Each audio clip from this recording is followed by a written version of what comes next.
Cameraman ఈయనైనా మాట్లాడుతున్న నేనైనా ఏ రాజకీయ నాయకుడైనా ఏ అధికారైనా ఆయన ఐపీఎస్ అధికారి డ్యూటీలో ఉండి డ్యూటీ చేసినా ఎవరినైనా అరెస్ట్ చేసి మారేస్తా అంతే. డైవర్ట్ ఇష్యూని డైవర్ట్ చేయడం కోసం ఎంతటి వారినైనా అరెస్ట్ చేస్తాను అనే పద్ధతిలో ఇవాళ నడుస్తూ ఉంది ప్రభుత్వం. ఐపీఎస్ ఆఫీసర్ సీతారామాంజనేయులు గారు, పిఎస్ఆర్ ఆంజనేయులు, ఆయన నేను చాలా కాలం నుంచి గమనిస్తున్నా. గుంటూరు కూడా మీ అందరికీ గుర్తుండే ఉంటుంది, గుంటూరు కూడా ఎస్పీగా చేశారు. ఆ తర్వాత సిటీ పోలీస్ కమిషనర్గా విజయవాడ చేశారు. ఒకానొక సందర్భంలో అరవింద్ రావు గారు ఇంటెలిజెన్స్ చీఫ్గా ఉన్నప్పుడు రాజశేఖర రెడ్డి గారు ముఖ్యమంత్రిగా ఉండి నక్సలిజాన్ని అణిచివేసే క్రమంలో అరవింద్ రావు గారు ఇంటెలిజెన్స్ చీఫ్గా ఉన్నప్పుడు ఆయన దగ్గర ఐపీఎస్ ఆఫీసర్గా పనిచేసినటువంటి నీతి నిజాయితీ కలిగినటువంటి వ్యక్తి పిఎస్ఆర్ ఆంజనేయులు గారు. కష్టపడి ఐపీఎస్ను సాధించి కష్టపడి ప్రమోషన్ల మీద ఇవాళ డీజీ స్థాయికి వచ్చారు ఆయన. మొన్న డీజీపీ లిస్టులో కూడా ఆయన పేరు వెళ్ళింది. పరిస్థితులు బాగుంటే డీజీపీ కూడా అవ్వవలసినటువంటి వ్యక్తి ఇవాళ అరెస్ట్ చేశారు. ఇవాళ అరెస్ట్ చేసి తీసుకొస్తున్నారు. ఏమిటి దారుణం నేను అడుగుతా ఉన్నా. ఎందుకు అరెస్ట్ చేశారు? జత్వాని అనే ఒక మహిళని అరెస్ట్ చేశారని, కొట్టారనో తిట్టారనో ఏదో చేశారని కాదు, డ్యూటీలో ఉండి అరెస్ట్ చేశారని 3 అధికారుల మీద కేసు పెట్టారు. బాంబేలో నటిగా ఉన్నటువంటి ఒక చిన్న నటిగా ఉన్నటువంటి ఒక జత్వాని మీద కుక్కల విద్యాసాగర్ అనే వ్యక్తి కంప్లైంట్ ఇస్తే ఆ కంప్లైంట్ రిజిస్టర్ చేసి చట్టబద్ధంగా బాంబే వెళ్ళి ఆ రోజున సిపి గారు ఏసీపీ గారు వెళ్ళి అరెస్ట్ చేసి తీసుకొచ్చి కోర్టులో ప్రొడ్యూస్ చేశారు. కోర్టు రిమాండ్ ఇచ్చింది. రిమాండ్ తర్వాత బెయిల్ తీసుకు వెళ్ళారు. అంత చట్ట ప్రకారం జరిగినటువంటి అంశం. దానిలో ఇవాళ కేసు పెట్టారండి. వాళ్ళిద్దరి మీద కూడా కేసు పెట్టారు. విద్యాసాగర్ని అరెస్ట్ చేశారు, ఆయన బెయిల్ వచ్చేసింది. కాంతిలాల్ టాటా సిపి, ఆయనకి బెయిల్ వచ్చేసింది, యాంటిసిపేటరీ బెయిల్. విశాల్ గున్ని మనకు ఎస్పీగా చేశారు గుంటూరుకి, ఉమ్మడి గుంటూరు జిల్లాకి, ఆయన కూడా యాంటిసిపేటరీ బెయిల్ వచ్చేసింది. ఆ రోజున ఇంటెలిజెన్స్ చీఫ్గా పిఎస్ఆర్ ఆంజనేయులు గారు పనిచేస్తున్నారు. ఆయన కోర్టుకి వెళ్ళా, బెయిల్ తెచ్చుకోవాలా. బహుశా అరెస్ట్ చేయాలనుకున్నారో లేదా చట్ట ప్రకారంగా చేయాలనుకున్నాడో యాంటిసిపేటరీ బెయిల్కి వెళ్ళా. ఇవాళ తీసుకొచ్చి అరెస్ట్ చేశారు. ఇప్పుడు దాకా అరెస్ట్ చేయలే. హైదరాబాద్లో వెళ్ళి అరెస్ట్ చేసి తీసుకొచ్చి మరి బహుశా కోర్టులో ప్రొడ్యూస్ చేస్తారు. ఆయన నాకు బాగా గుర్తు, గుంటూరులో ఎస్పీగా పనిచేసినప్పుడు గుంటూరులో రౌడీలు గడగడలాడిపోయారు. దొంగతనాలు చేసేవాళ్ళు లేరు. శాంతి భద్రత కాపాడటంలో నాకు తెలిసినంతవరకు చాలా తక్కువ మంది గట్టిగా వ్యవహరించే వ్యక్తుల్లో ఐపీఎస్ ఆఫీసర్లో పిఎస్ఆర్ ఆంజనేయులు గారు ఒకరు. అంత సిన్సియర్గా పనిచేసినటువంటి ఆఫీసర్ని ఇవాళ కక్ష బట్టి, ఎందుకు కక్ష పెట్టారా నాకు అర్థం కాలేదు. అంటే చంద్రబాబు నాయుడు గారిని అరెస్ట్ చేశారు కాబట్టి ఇంకా ఎవడైనా అరెస్ట్ చేసి లోపలేసేద్దాం, కక్ష కట్టేద్దామనే ఉద్దేశమా? వాళ్ళు తీసుకొచ్చి అరెస్ట్ చేసి ప్రొడ్యూస్ చేసే కార్యక్రమం మంచి సమయాన్ని ఎన్నుకుంటాడు చంద్రబాబు నాయుడు గారు. ఎందుకంటే ఏదైనా మంచి ఇష్యూ రైజ్ అవుతుంది అనుకోండి తనకు వ్యతిరేకంగా, అప్పుడు డైవర్ట్ చేయడం కోసం అరెస్ట్ చేస్తారు. కాశిరెడ్డిని కూడా నిన్న అరెస్ట్ చేశారు. స్కాము లేదు, ఏమీ లేదు, దానిలో ఆయన అరెస్ట్ చేశారు. ఇవాళ జరుగుతుంది ఏంటి రాష్ట్రంలో? చంద్రబాబు నాయుడు గారు ఇచ్చిన హామీలు ఏమిటి? చంద్రబాబు నాయుడు గారు ఇచ్చిన హామీలు ఒక్కటైనా నెరవేర్చారా? అధికారంలోకి రాకముందు, ఎన్నికలకు ముందు అరచేతిలో వైకుంఠం చూపించేశాడు ప్రజలందరికీ కూడా. ఏదైతే అది ఇచ్చేస్తానన్నాడు అంతే. ఇప్పుడు నరకం చూపిస్తున్నాడు.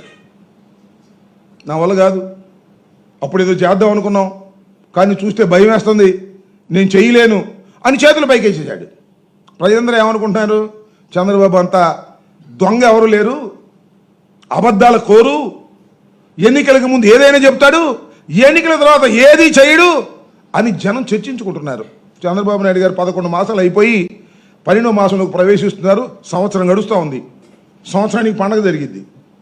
చంద్రబాబు నాయుడు గారు అది చేశాను ఇది చేశానని జనం కూడా పండగ చేస్తారు. పచ్చడి చేస్తారు జనం. ఒక్క హామీని కూడా నెరవేర్చనటువంటి దుర్మార్గమైన పరిపాలన ఇక్కడ జరుగుతూ ఉంది అని ప్రజల్లో చర్చ జరుగుతుంటే ఈ చర్చల్ని డైవర్ట్ చేయడం కోసం కసిరెడ్డిని అరెస్ట్ చేస్తారు, పిఎస్ఆర్ ఆంజనేయులు గారిని అరెస్ట్ చేస్తారు. పొద్దున్నే పేపర్లో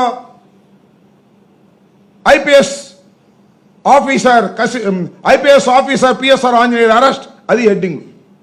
అంతేగాని చంద్రబాబు నాయుడు గారు చేసినటువంటి దుర్మార్గమైన హెడ్డింగ్లు రాకూడదు అనేటువంటి పద్ధతుల్లో ఇవాళ నారా చంద్రబాబు నాయుడు గారు వ్యవహరిస్తున్నారు. అదేంటండి ఊర్సంట. మొన్న పుట్టింది కంపెనీ వైజాగ్లో 3,000 కోట్ల రూపాయల ఆస్తి 99 పైసలకి ఇచ్చేశారు. ఎవరయ్యా ఈ ఊర్స్ అంటే బుస్సును పుట్టింది. నారా లోకేష్ గారు పుట్టించాడంట. దానికి 3,000 కోట్ల రూపాయల ఆస్తిని 99 పైసలకి ఇచ్చేశారు. దోపిడీ కార్యక్రమం. ఇది చర్చలోకి రాకూడదు. పిఎస్ఆర్ ఆంజనేయులు గారు అరెస్ట్ చర్చలోకి రావాలి, కసిరెడ్డి అరెస్ట్ చర్చలోకి రావాలి. ఇవాళ చూడండి అప్పు తీసుకొస్తున్నారు. అప్పు తీసుకొచ్చి విపరీతంగా ఎస్టిమేషన్లు పెంచేసి దోపిడీ కార్యక్రమం చేస్తున్నారు. రేపు 2వ తారీఖున ప్రధానమంత్రి గారు వచ్చి మళ్ళీ ప్రారంభోత్సవం చేస్తారంట. ఒకసారి ప్రారంభోత్సవం చేశారు, శంకుస్థాపన. మళ్ళీ 2వ శంకుస్థాపన చేయడానికి ప్రధానమంత్రి గారు వస్తున్నారు. విపరీతమైనటువంటి దోపిడీ లంచాలతో సతమతమైపోతుంది రాష్ట్రం. లిక్కర్ దందాలు నేను చెప్పే కాదు, వాళ్ళ పేపర్లు కూడా రాస్తున్నాయి ఎమ్మెల్యేలు దోచేసుకుంటున్నారని. నేను చెప్పినవి కాదుగా, వైఎస్ఆర్ కాంగ్రెస్ పార్టీ చెప్పిందో లేకపోతే సాక్షిలో రాసిందో కాదు, వారి పేపర్లు ఉన్నాయి కదా 2, వాళ్ళు రాస్తున్నారు. దోపిడీ చేసేస్తున్నారు ఎమ్మెల్యేలు. అధికార పార్టీలో ఉన్నటువంటి ఎమ్మెల్యేలు ఇష్టం వచ్చినట్టుగా దోచుకుంటున్నారు. లిక్కర్ దోచుకుంటున్నారు, ఇసుక దోచుకుంటున్నారు, మట్టి దోచుకుంటున్నారు అని సాక్షాత్తు వాళ్ళ పత్రికలే రాస్తున్నాయి. ఈ విధంగా రాష్ట్ర వ్యాపితంగా ఉన్నటువంటి తెలుగుదేశం నాయకులు, కార్యకర్తలు, చంద్రబాబు నాయుడు గారు, నారా లోకేష్ గారు విపరీతంగా దోచుకుంటున్నారు. ఒక్క హామీని కూడా నెరవేర్చరు. నెరవేర్చకపోగా ఇష్టం వచ్చినట్టుగా వ్యవహారాలు చేసేటటువంటి కార్యక్రమం. వీటన్నిటినీ డైవర్ట్ చేయడం కోసం ఇవాళ పిఎస్ఆర్ ఆంజనేయులు గారిని అరెస్ట్ చేశారు, కసిరెడ్డిని అరెస్ట్ చేశారు. స్కామ్ అంట. ఏం స్కామ్ నాకు అర్థం కాల. లిక్కర్ స్కామా? ఎట్లా ఉంటుంది లిక్కర్ స్కామ్? నాకు తెలియగడుగుతాను. లిక్కర్ ప్రభుత్వం అమ్మితే స్కామ్ ఉంటుందా? లిక్కరు ప్రైవేటు వాళ్ళకి ఇస్తే స్కామ్ ఉంటుంది. ప్రభుత్వమే లిక్కర్ అమ్ముతుంటే షాపుల్లో పెట్టి స్కామ్ ఎందుకు ఉంటుందండి? ఎవరు లంచాలు ఇస్తాడు? నాకు అర్థం కాలేదు. లేదు, ఏదన్నా కొత్తగా ఏదైనా డిస్టరీకి పర్మిషన్ ఇచ్చారా జగన్మోహన్ రెడ్డి గారు? ఒకటి కూడా ఇవ్వకుండా లంచాలు ఇస్తారా? గత ప్రభుత్వం కన్నా, అంటే చంద్రబాబు నాయుడు గారి ప్రభుత్వం కన్నా తక్కువ రేటుకి అమ్మితే లంచాలు ఇస్తారండి? ఉన్న బెల్ట్ షాపు రద్దు చేస్తే లంచాలు ఇస్తారా? ఇస్తే లంచాలు ఇస్తారా? లేదు, పర్మిట్ రూములు ఎత్తేస్తే లంచాలు ఇస్తారా? ఉంచితే లంచాలు ఇస్తారా? మేము వచ్చాం, బెల్ట్ షాపులు ఎత్తేసాం, పర్మిట్ రూములు ఎత్తేసాం, ప్రైవేట్ ఇక్కడ నుంచి తీసేసాం, ప్రభుత్వం ఏమో నడిపింది, ఒక్క డిస్టరీకి పర్మిషన్ ఇవ్వలేదు, అన్ని డిస్టరీకి సమానంగా ఆర్డర్లు ఇచ్చాం. మాకు ఎవరు లంచాలు ఇస్తాడు? నాకు అర్థం కాలేదు. లేని స్కామ్ను సృష్టించటం, లేని జత్వానీ మీద జరిగినటువంటి లేనిపోని ఆరోపణలు సృష్టించటం. ఎవరా జత్వానీ? ఏంటి కథ? ఒక కంప్లైంట్ ఇస్తే ఒక విద్యాసాగరరావు దాన్ని రిజిస్టర్ చేశారు, చట్టబద్ధంగా తీసుకెళ్లారు. ఆమె గురించి నేను ఎక్కువ మాట్లాడకూడదు, కానీ ఆమె చరిత్ర ఎంత తెలుసు. బాంబేలో ఆమె చరిత్ర ఏంటో అందరికీ తెలుసు. షీఈ్ ద బ్యాక్ మైలర్ అని చాలామందికి తెలిసినటువంటి విషయం. ఆమెను పట్టుకొచ్చారు, ఒక ఆడకూతురు, పెద్ద ప్రచారం చేశారు. ముందు ఒక కారు, వెనక ఒక కారు, ఆమె ఎస్కార్ట్ పెట్టి తీసుకెళ్లారు. ఆమె మీద కేసు, ఆమె చేత కంప్లైంట్ ఇప్పించారు. ఇప్పించి కేసు పెట్టి 3 ఐపీఎస్ అధికారుల మీద కక్ష సాధించేటటువంటి కార్యక్రమం చేస్తున్నారు. ఎక్కడికి వెళ్తున్నారండి చంద్రబాబు నాయుడు గారు? మీరు ఏం చేస్తున్నారు? మీరు ఈ రాష్ట్రంలో ఒక దుర్మార్గమైన పరిపాలన చేస్తున్నారు. సరే, అది వేరే విషయం. ఆ దుర్మార్గమైన పరిపాలనతో పాటు ఎవరిని పడితే అలా అరెస్ట్ చేసేస్తాం అంటే రేపు ప్రభుత్వాలు శాశ్వతంగా ఉంటే మీరే శాశ్వతంగా ముఖ్యమంత్రిగా ఉంటారా? మీ అబ్బాయే పరిపాలన చేస్తుంటాడా? పరిపాలన మారవా? ముఖ్యమంత్రులు మారరా? దాని అర్థం ఏంటి? ముఖ్యమంత్రులు మారితే ఎవరినైనా అరెస్ట్ చేసేయచ్చా? డీజీపీగా పనిచేసిన అరెస్ట్ చేసేయచ్చా? ఐపీఎస్ ఆఫీసర్ని అరెస్ట్ చేసేయచ్చా? ఏమిటి సాంప్రదాయం? ఏమిటి అన్యాయం? కోర్టులు ఏం చెప్తున్నాయి? న్యాయస్థానాలు వాతలు పెడుతున్నాయి. సిగ్గులేదు మీకు. ఒకానొక సందర్భంలో ఆయన పేరు పోసాని కృష్ణమురళికి సంబంధించిన కేసులో 111 వేశారని, అర్ధంతరంగా 111 వేశారని కోర్టు వారు ఆ ఇన్వెస్టిగేషన్ ఆఫీసర్ని వచ్చి కోర్టు ముందు హాజరు కమ్మని చెప్పి ఆర్డర్ వేశారు. అంతేకాదు, ఒక ఎక్స్ట్రాషన్ కేసు పెట్టారని ఒక సోషల్ మీడియా కార్యకర్త మీద, ప్రేమ్ కుమార్ మీద కోర్టు స్టిచెస్ పాస్ చేసినటువంటి సందర్భాలు నేను మనవి చేస్తున్నా. కోర్టులు ఒక వైపున ఖచ్చితంగా చెప్తున్నాయి ఏమిటి అన్యాయం అని చెప్తున్నాయి. అవసరమైతే డీజీపీని కోర్టుకు పిలుస్తామని కూడా న్యాయస్థానాలు చెప్తున్నాయి. అయినా మీకేమీ అదుపు లేదు. ఎవరైనా సరే అరెస్ట్ చేసి లోపలేసేసి కక్ష సాధించుకుందాం అనుకుంటున్నారు. కలకాలం మీరు అధికారంలో ఉండరు చంద్రబాబు నాయుడు గారు, గుర్తుపెట్టుకోండి. మీరు వయసులో పెద్దవారు, అనుభవంలో పెద్దవారు. ఏమిటి కక్ష, ఏమిటి కార్పణ్యం? పరిపాలన చేయలేక మీరు ఇలాంటి డైవర్షన్ పాలిటిక్స్ ఆడుతున్నందుకు నిజంగా సిగ్గుపడాలి రాష్ట్ర ప్రజానీకమని మనవి చేస్తున్నా. మీకు ఓట్లు వేసిన వాళ్ళు సిగ్గుపడేటటువంటి పరిస్థితిలోకి వాళ్ళ మీరు పరిపాలన చేస్తున్నారు. దుర్మార్గమైనటువంటి పరిపాలన చేస్తున్నారు. కేవలం పోలీసు వ్యవస్థని అడ్డం పెట్టుకునే రాజ్యం చేయాలని ప్రయత్నం చేసినటువంటి ఏ వ్యక్తి కూడా మన జాలలేదని కూడా మనవి చేస్తున్నా. ఎక్కడ చేయమండి? గుంటూరులో మీరు చూశారుగా మొన్న, మన గుంటూరులోనే 11 మందిని సస్పెండ్ చేశారండి. ఆ మాధవ్ని, గోరంట్ల మాధవ్ని అరెస్ట్ చేసిన సందర్భంలో 11 మందిని సస్పెండ్ చేశారు. ఏంటో నాకు అర్థం కాల. అది ఎందుకు సస్పెండ్ చేశారో, కారణం ఏంటో ఎవరికి తెలియదు. ఏమిటి కక్షాదింపులు? పోలీసు వారి మీద కక్షాదింపులు నేను మనవి చేస్తున్నా. ఇవాళ ఈ సందర్భంగా చాలా ఐపీఎస్ ఆఫీసర్ ఉన్నారు కదా, డీజీపీ దగ్గర నుంచి కింద దాకా, ఎస్పీ దాకా, మీరందరూ ఒకసారి ఆలోచించుకోండి. ఐపీఎస్ ఆఫీసర్లు. Seetharamanjali is your colleague. Seetharamanjali గారు పనిచేశారు,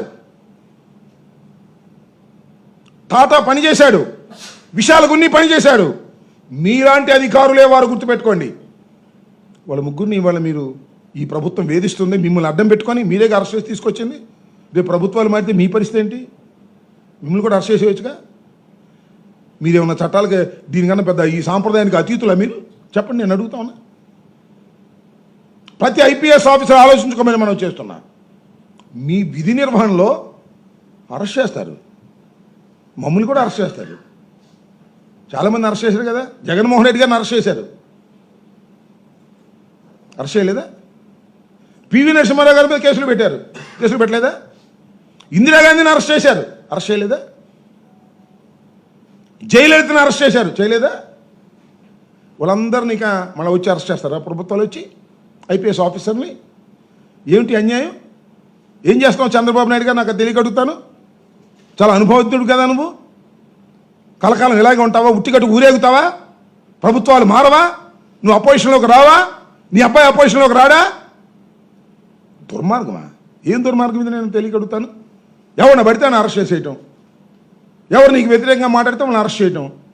అంటే అరెస్టులు చేసి జైలులో నింపేసి నాయకుల్ని, వైఎస్ఆర్ కాంగ్రెస్ పార్టీ నాయకుల్ని నువ్వు రాజ్యం చేద్దాం అనుకుంటున్నావా? ఎన్నాళ్ళు చేస్తావు? ఈ 4 సంవత్సరాల తర్వాత కూడా చేస్తావా? చూస్తాం. ప్రజా వ్యతిరేకత నేను మనవి చేస్తున్నా. ఒక్కసారి ఆలోచన చేసుకోండి, ఎంక్వైరీ చేసుకోండి. ఏ ప్రభుత్వానికి కూడా 11 మాసాల్లో ఇంతగా ప్రజా వ్యతిరేకత పెరిగినటువంటి ప్రభుత్వం ఆంధ్ర రాష్ట్రంలోనే కాదు, భారతదేశంలోనే లేదు. అంత ప్రజా వ్యతిరేకత పెరిగినటువంటి ప్రభుత్వం ఇది. మీకు పోగానం దాపరించింది, అంతకు మించి ఏమీ లేదు. అంటే ఇంకా 4 సంవత్సరాలు ఉన్నాంలే మనం, ఈ లోపల ఎవరిని పడితే ఆయన కొట్టిపారేద్దాం, ఎవరిని పడితే ఆయన రౌడీతనం చేసేద్దాం, పోలీసులను అడ్డం పెట్టుకుని రౌడీతనంగా వ్యవహరిద్దామని నారా చంద్రబాబు నాయుడు గారు అనుకుంటున్నారనేది నాకున్నటువంటి అభిప్రాయం. ఇవన్నీ చూస్తుంటే దుర్మార్గం చేస్తున్నారు చంద్రబాబు నాయుడు గారు. మీరు దీనికి తగినటువంటి మూల్యాన్ని చెల్లించక తప్పదు. కాలం ఇప్పుడు ఇలాగే ఉండదు, కాలం మారుతుంది. చిన్న సోషల్ మీడియా కార్యకర్త దగ్గర నుంచి విలేకరుల మీద కేసులు, పోలీసు అధికారుల మీద కేసులు, పోలీసు అధికారుల అరెస్టు, ఐపీఎస్ వాళ్ళ అరెస్టు. ఏంటిది? మరొకసారి చెప్తున్నా, ఐపీఎస్ ఐఏఎస్ అధికారులు ఉన్నారే, వాళ్ళు ఒక చట్టబద్ధ పరిధిలో పనిచేస్తారు. చట్టాన్ని దాటి వాళ్ళు వ్యవహరించడానికి వీల్లేదు. ఒక ఎఫ్ఐఆర్ ఉంటే ఆ ఎఫ్ఐఆర్ మీద ఎంక్వైరీ చేసి దెన్ దే విల్ అరెస్ట్. నేను అడుగుతా ఉన్నా, జత్వానీని అరెస్ట్ చేసినప్పుడు కోర్టులో ప్రొడ్యూస్ చేశారు కదా, కోర్టు రిమాండ్ ఇచ్చింది కదా, బెయిల్ తీసుకున్నారు కదా. జత్వానీ కేసులో మీరు ముద్దాల్ని పెడితే ఆ ముగ్గురికి బెయిల్ వచ్చింది కదా. ఇవాళ సీతారామాంజలిని తీసుకొచ్చి కక్షాదింపు కదా. అంటే జగన్మోహన్ రెడ్డి గారి దగ్గర పిఎస్ఆర్ ఆంజనేయులు గారు ఇంటెలిజెన్స్ ఆఫీసర్గా పనిచేశారు కాబట్టి, ఆ ఇంటెలిజెన్స్ ఆఫీసర్గా పనిచేసినప్పుడు నన్ను అరెస్ట్ చేసి 53 రోజులు జైల్లో పెట్టారు కాబట్టి మొత్తాన్ని అరెస్ట్ చేసి పారేస్తా అంటే ఏమిటి కక్షాదింపు చర్యలు? నాకు అర్థం కాలేదు చంద్రబాబు నాయుడు గారు. ఇది చాలా దుర్మార్గమైనటువంటి పద్ధతుల్లో ఇవాళ చంద్రబాబు నాయుడు గారి ప్రభుత్వం పనిచేస్తుంది. నేను ఒకటి మనవి చేస్తున్నా, బాబు గారు, చంద్రబాబు గారు, కలకాలం ఇలా ఉండదు నాయన. దీనికి నువ్వు మూల్యం చెల్లించక తప్పదు. నువ్వు చెల్లించకపోతే మీ అబ్బాయి ఎక్కడికి బారు. ప్రపంచం చూస్తూనే ఉంది, ప్రజలు చూస్తూనే ఉన్నారు, చట్టాలు చూస్తూనే ఉన్నారు. అడ్డగోలుగా మీరు మీ మీద జరుగుతున్నటువంటి ప్రచారాన్ని, అంటే ఐ మీన్ మీరు అసమర్థ పరిపాలన చేస్తున్నారనే ప్రచారాన్ని, ప్రజల నుంచి వచ్చినటువంటి ప్రచారాన్ని, అమరావతిలో దోపిడీ చేస్తున్నారనే ప్రచారాన్ని, విశాఖపట్నంలో దోపిడీ చేస్తున్నారనే ప్రచారాన్ని, మీ శాసనసభ్యులు ఎక్కడ పడితే అక్కడ లూటీలు చేస్తున్నారనే ప్రచారాన్ని డైవర్ట్ చేయటం కోసం అధికారుల్ని అరెస్ట్ చేయటం, స్కాములు లేకపోయినా స్కాములు ఉన్నట్టుగా సృష్టించి వైఎస్ఆర్ కాంగ్రెస్ పార్టీ నాయకుల్ని అరెస్ట్ చేయాలనేటువంటి ప్రయత్నం. కాకాని గోవర్ధన్ రెడ్డి గారిని అరెస్ట్ చేయాలి, మిథున్ రెడ్డి గారిని అరెస్ట్ చేయాలి, ఎవరినైనా అరెస్ట్ చేసేయాల్సిందే. అందరిని అరెస్ట్ చేసి జైల్లో పెట్టాల్సిందే. జైల్లో నుండిపోతాం వారు? జైల్లో చచ్చిపోతామా? మమ్మల్ని అందరం జైల్లో పెట్టి జైల్లో చచ్చిపోతామే? రాదా బెయిల్? సంవత్సరానికి కానీ వచ్చిందిగా బెయిల్. ఏంటి అన్యాయం, దుర్మార్గం? చంద్రబాబు నాయుడు గారు, నేను మనవి చేస్తున్నా, చాలా తప్పు చేస్తున్నారు చంద్రబాబు నాయుడు గారు. వయసులో పెద్దవారైనటువంటి మీరు, 75వ పుట్టినరోజు జరుపుకున్న మీరు గుర్తుపెట్టుకోండి, దీనికి తగ్గ మూల్యం చెల్లించక తప్పదు. జాగ్రత్త అని కూడా ఈ సందర్భంగా నేను హెచ్చరిస్తూ ఉన్నాను.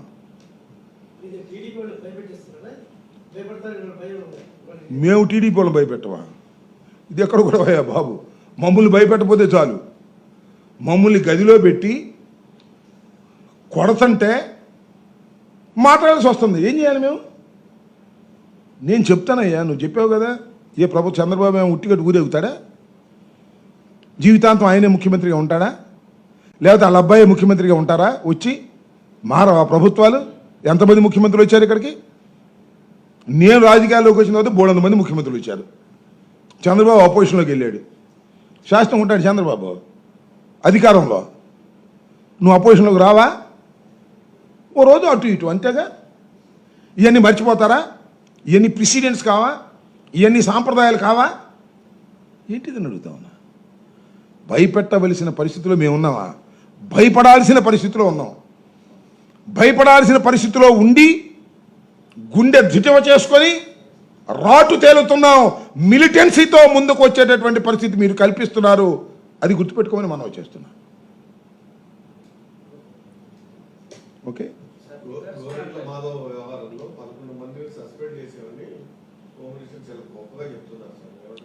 అది అసమర్థత. నిజంగా ఆ 11 మంది తప్పు చేసినట్టు అయితే హోంమంత్రి రాజీనామా చేయాలి. తన డిపార్ట్మెంట్లో ఒక మాజీ పార్లమెంటు సభ్యుడిని అరెస్ట్ చేసి కోర్టులో ప్రొడ్యూస్ చేసే సమయంలో మరి వాళ్ళు ఏం తప్పు చేశారు నాకు అర్థం కాలేదు. 24 గంటలలోపే ప్రొడ్యూస్ చేశారు. దానిలో ఇంక సస్పెండ్ చేసిన అవసరం ఉంది. అంటే గోరంట్ల మాధవ్కి సమాచారం ఇచ్చారు. ఎవరు? ఆ కిరణ్ అనే వ్యక్తి గోరంట్ల మాధవ్కి సమాచారం, అరెస్ట్ చేసి తీసుకొస్తున్నామనేటువంటి సమాచారం ఇచ్చారని కూడా ఎవరు అంటున్నారు. మరి ఎంతవరకు నిజమో నాకు తెలియదు అవ్వదు. కానీ ఎస్పీ గారు చెప్పాడే, మీరు అందరూ కూడా ఉన్నారు కదా రోజున. అదేమో రహస్యం ఉంది, మేము ఇక్కడ ప్రొడ్యూస్ చేస్తామని చెప్పాము. ఎస్పీ ఆఫీసులో మీటింగ్ ఉంది, ప్రెస్ మీటు, కిరణ్ తీసుకొస్తున్నామని చెప్పాం. అదేమో రహస్యం కాదని చెప్పాడు కదా ఆయనే. ఎందుకు అసలు 11 మందిని మీరు సస్పెండ్ చేశారు నాకు అర్థం కాల. ఒక ఆయన వీఆర్కి పంపించారు. ఏంటి మీకు ఏమైనా కక్షలు ఉన్నాయా నిజంగా? ఫోన్ అవకాశమా? నాకు తెలియగలుగుతానయ్యా. రిమాండ్కి వెళ్ళే ముందు పోలీస్ కస్టడీలో ఉన్నప్పుడు భోజనం పెట్టరా? మంచిలు ఎవరా? ఎవరు టక్కన ఫోన్ తీసుకొని ఇచ్చాడు. ఇప్పుడు నన్ను అరెస్ట్ చేశారు అనుకోండి, కాసేపు గవర్నమెంట్ హాస్పిటల్కి వెళ్ళిన తర్వాత టక్కన ఎవడో తీసుకొచ్చి నీ ఫోటో ఇచ్చాడు, టక్కన మాట్లాడాడు, లాక్కుంటారా? దాంతో ఉద్యోగాలు పోగొడతారా? ఫోన్లో ఏం మాట్లాడాడు, తప్పుపోవడానికి ఏమైనా ప్రయత్నం చేశాడా? పోలీస్ కస్టడీలో ఉన్నప్పుడు ఫోన్ మాట్లాడటమే నేరం అయితే you have to ask explanation. Suspend చేసేస్తావా?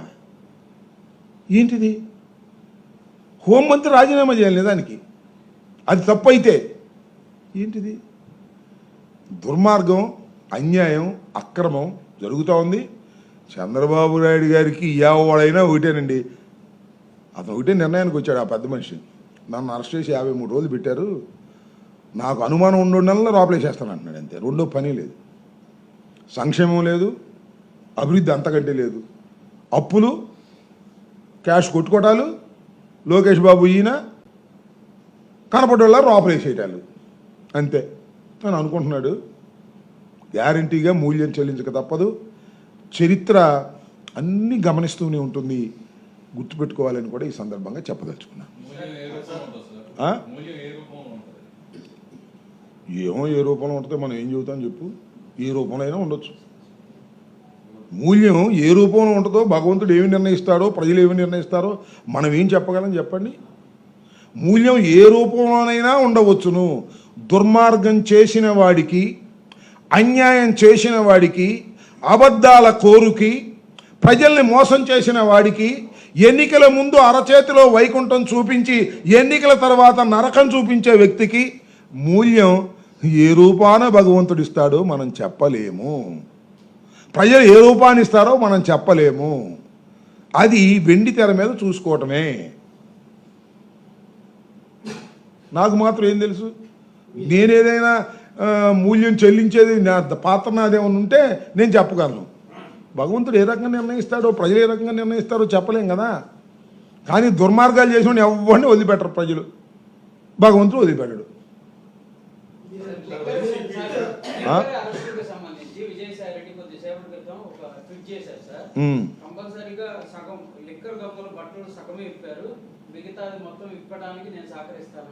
అంటే ఆయన కూడా ఇప్పేస్తే మొత్తం ఇప్పేసి ఉంటుంది. ఆయన కూడా ఇప్పేస్తే సగం ఆయన సగం అయి ఉంటుంది. ఏదో పిచ్చి ఏదేదో మాట్లాడుతుంటాడే. ఇప్పుడు పార్టీ నుంచి బయటికి వెళ్ళిన పెద్ద మనిషి ఆయన.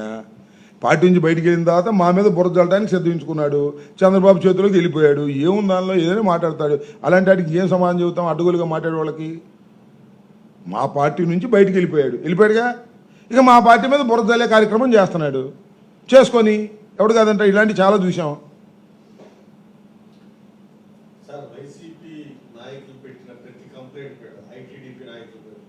ప్రతి కంప్లైంట్ మీద మేము కేసు రిజిస్టర్ చేస్తాం, రిసిప్ట్ కూడా ఇస్తున్నామని నిన్న హోంమంత్రి చెప్పడాన్ని ఎట్లా చూస్తారు? నాకేసే ఉందిగా. నేను 5 కంప్లైంట్లు ఇచ్చా, ఒక్కటి రిజిస్టర్ చేయలే. ఒక్కటి కోర్టుకి వెళ్ళా, హైకోర్టుకి, అప్పుడు 4 రిజిస్టర్ చేశారు. ఇంకోటి పెండింగ్లో ఉంది. ఇంకా 2 కంప్లైంట్స్ ఇచ్చా, ఇంతవరకు రిజిస్టర్ చేయలే. ఊరికే అసత్యాలు చెబితే ఎలాగో హోంమంత్రి గారు అసలు ఏమంటే ఏం జరుగుతుందో తెలుసా? పోలీస్ స్టేషన్లో బుస్ ఆయనకేం తెలియదు. నారా లోకేష్ నాయుడు చెప్తాడు. ఆమె డైరెక్షన్లో పనిచేస్తున్నారు, ఆయన డైరెక్షన్లో పనిచేస్తున్నారు అందరూ. హోమ్ మినిస్టర్ గారికి ఏం లేదు, మైక్ ముందు పెట్టి మాట్లాడుతూ ఉంటుంది అంతే. ఆమెకి ఏమీ తెలియదు. ఏ కంప్లైంట్ని రిజిస్టర్ చేయటం లేదు. ఉదాహరణకి నేను ఇచ్చినటువంటి 5 కంప్లైంట్స్లో ఏది రిజిస్టర్ చేయకపోతే నేను హైకోర్టును ఆశ్రయిస్తే హైకోర్టులో బెంచ్కి వచ్చే ముందు 4 కేసులు రిజిస్టర్ చేశారు, 1 కేసు రిజిస్టర్ చేయలేదు. అది కూడా కోర్టులో వాదనలకి ఉంది. రేపు 30వ తారీఖున ఉంది. కోర్టు వారు ఏమి నిర్ణయిస్తారో దాని ప్రకారం ముందుకు నడుస్తాం. అందువల్ల వైసీపీ ఇచ్చినటువంటి కంప్లైంట్స్ను పక్కన పెడుతున్నారు. తెలుగుదేశం పార్టీ వాళ్ళు ఇచ్చిన కంప్లైంట్స్ని రిజిస్టర్ చేస్తున్నారు. తెలుగుదేశం పార్టీ ఇచ్చిన కంప్లైంట్స్ అంటే వాళ్ళే ఇప్పిస్తారు. చంద్రబాబు నాయుడు గారు, లేదు మన లోకేష్ గారు, లేదు హోంమంత్రి గారు, ఏ అశోక్ ఒక కంప్లైంట్ ఇవ్వు అంబటి రాంబాబు మీద, పలానా ఎస్ఐకి ఫోన్ చేసి అంబటి రాంబాబు మీద ఆయన కంప్లైంట్ ఇస్తాడు, రిజిస్టర్ చేసి సాయంత్రాన్ని పట్టుకురా. అది కూడా తెల్లారగట్టు పట్టుకురా. తెల్లారగట్టు పట్టుకొస్తే మళ్ళీ తెల్లారి గంటల లోపల కోర్టులో హాజరుపరచవచ్చు. పబ్లిక్ కోర్టులో కంటే రాత్రిపూట మ్యాజిస్ట్రేట్ ఇంటికి తీసుకెళ్ళి హాజరు పెట్టవచ్చు. ఆ రకంగా ప్లాన్ చేస్తున్నారు. మీరు చూసారా? గోరంట్ల మాధవన్ ఒకడిని, మొన్న కృష్ణవేణిని ఒకరిని, వీళ్ళిద్దరినే పబ్లిక్ కోర్టులో ప్రొడ్యూస్ చేశారు. కరోనందరినీ మేజిస్ట్రేట్ గారి ఇంటి దగ్గరే ఆ టైం ఫిక్స్ చేస్తున్నారు. అంటే గుట్టు చప్పుడు కాకుండా నిరసన బయటికి రాకుండా కోర్టు హాల్ నిండిపోయింది. మొన్న మీరు చూశారో లేదో, చూసారా? గోరంట్ల మాధవని కోర్టు దగ్గరికి తీసుకొచ్చినప్పుడు కోర్టు హాల్ కిక్కిరిసిపోయింది న్యాయవాదులతో, మా న్యాయవాదులతో. మా న్యాయవాదులు సో యాక్టివ్, చంద్రబాబు నాయుడు గారి దయ వల్ల కేసులు పెడుతున్నారు, మా వాళ్ళు కోర్టులు వేసుకుంటున్నారు, కోర్టుకు వెళ్తున్నారు, ఆర్గ్యూ చేస్తున్నారు, రిలీఫ్స్ తీసుకొస్తున్నారు. ఒకరోజు అటు ఇటు పోలీస్ కస్టడీని పెడతారు. ఏందో మరి నాకు అర్థం కాల. సోషల్ మీడియా కేసులో కూడా పోలీస్ కస్టడీ అని పెడితే బెయిల్ కొన్నాళ్ళు లాగొచ్చు అని, ఎక్కువ కాలం నిర్బంధంలో ఉంచొచ్చు అనేది బాబు గారి ఆలోచన. 53 రోజుల లోపల ఎవరికి బెయిల్ రాకూడదని ఆయన ఉద్దేశం. ఎందుకంటే ఆయన 53 రోజులు ఉన్నాడు కదా, అందుకని 53 రోజుల లోపల ఎవరికి బెయిల్ రాకూడదని ఆయన ఉద్దేశం. తనలాగానే అందరూ లోపల ఉండాలి అని ఆయన ఉద్దేశం. నేరం చేసినా చేయకపోయినా చాలా దుర్మార్గంగా ఉంది వ్యవహారం. ఈ దుర్మార్గానికి నేను చెప్పే ఇందాక మూల్యం చెల్లించదు, ఏ రూపంలో ఉంటుందో నాకు తెలియదు. అది మాత్రం వాస్తవం. బుక్ ఎందుకు? మాకు బుర్రే పెద్దది, బుర్రలు అన్నీ గుర్తుంటాయి. నేనేం బుక్ తయారు చేయట్లే.